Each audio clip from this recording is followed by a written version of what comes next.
'Daaku Maharaj' cinema అయితే మంచి హిట్‌నే సంపాదించిందని చెప్పాలి. సంక్రాంతికి వచ్చిన సినిమాలన్నిటితోని పోలిస్తే కొంచెం మీడియం రేంజ్‌లోనే నడిచింది. కొంతమంది ఫ్యాన్స్‌కి నచ్చింది. కొంతమందికి చాలా నచ్చింది. సో, యావరేజ్ టాక్ అయితే ముందుకెళ్ళింది. మరి ఈ సినిమా నెట్‌ఫ్లిక్స్‌లో వస్తున్నట్టు తెలుస్తుంది. ఎప్పటి నుంచి స్ట్రీమింగ్ అవుతుంది సినిమా? సో నెట్‌ఫ్లిక్స్‌లో ఆల్రెడీ వచ్చింది. దున్నేస్తుంది కూడా. ఎందుకంటే నంబర్ 1 ఇన్ నెట్‌ఫ్లిక్స్ ఉందన్నమాట ఈరోజు ఇండియా లెవెల్‌లో కూడా. సో 'డాకు మహారాజ్' వచ్చిన దగ్గర నుంచి కూడా కంటిన్యూగా టాప్ స్ట్రీమింగ్‌లో ఉంది.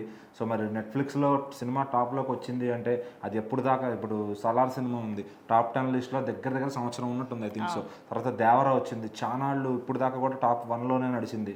సో అట్లా ఏంటంటే ఇప్పుడు 'డాకు మహారాజ్' టాప్ 1లోకి ఎక్కింది.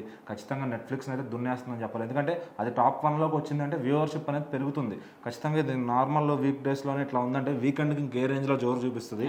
సో ఇంకెంతమంది చూస్తారు వీకెండ్ అంటేనే ఇంకా ఓటీటీకి స్టిక్ అయిపోయారు ఫ్యామిలీస్ అందరూ. అటు సాఫ్ట్వేర్ ఎంప్లాయీస్ కానీ అటు స్టూడెంట్స్ కానీ ఎవరన్నా కూడా ఓటీటీలో సినిమా వస్తుంది అంటే దాన్ని ఎలాగోలా చూసేయాలి అనే విధంగా ఖచ్చితంగా అవసరమైతే ఆ ఒక్క సినిమా కోసమైనా 1 మంత్ కొనుక్కునైనా చూస్తారు సినిమాని. సో ఇంకా కొంతమంది పైరసీ చేసేవాళ్ళు పైరసీ చేస్తారు అనుకోండి.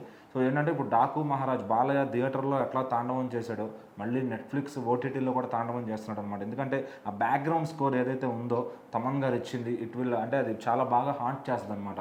కేవలం ఒక బ్యాక్గ్రౌండ్ స్కోర్తోనే సినిమాలను ఆడిస్తున్న రోజులని చెప్పుకోవచ్చు ఇవి.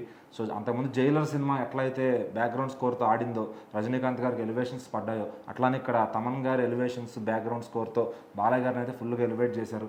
సో ఆ కొన్ని పర్టికులర్ సీన్స్ కోసం మళ్ళీ విజిటింగ్ చేస్తున్నారు అన్నమాట సినిమాని. సో ఇంటర్వెల్ బ్లాక్ కానీ ఎంట్రీ కానీ ఫస్ట్ హాఫ్ అంతా కూడా ఒక మంచి ఇదిగా ఉంటుంది. సో ఆల్రెడీ జనం చూశారు. మళ్ళీ ఓటీటీలో ఇంకా చూడని వాళ్ళు కూడా చూస్తున్నారు అనమాట.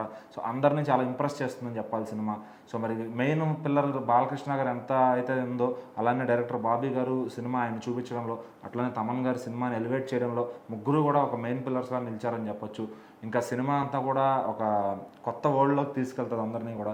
సో మరి 'డాకు మహారాజ్' ఇంకా చూడని వాళ్ళు ఎవరన్నా ఉన్నారు అంటే కనుక మరి ఈ వీకెండ్కి అయితే ఈ సినిమాని చూసేయచ్చు. నెట్‌ఫ్లిక్స్లో ఇట్ విల్ రూలింగ్ అని చెప్పొచ్చు ఖచ్చితంగా.